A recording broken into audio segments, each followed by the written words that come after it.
Lan gene başladık turlara. Kızma ne olur. İleri gitmeyelim. Annem her şeyin bir sırası vardır derdi. 1956 yılında İstanbul'da gözlerini açmıştır Faruk Peker. Mehmet Recep Peker'in torunudur. Bir kardeşi ise gençken vefat etmiştir. Faruk Peker önce basketbola merak salar. Oradan basketbol oyunculuğu yapar. Daha sonra mankenliğe başlar.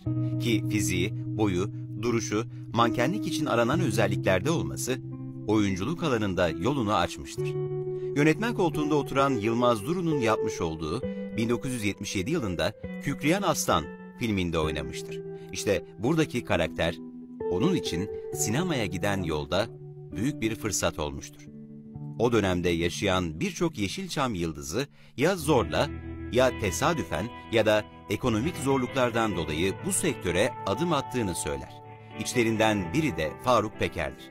Herkes nasıl tesadüfen girdiyse bu sektöre, kendisinin de aynı şekilde tesadüfen bu sektöre adım attığını söylüyor.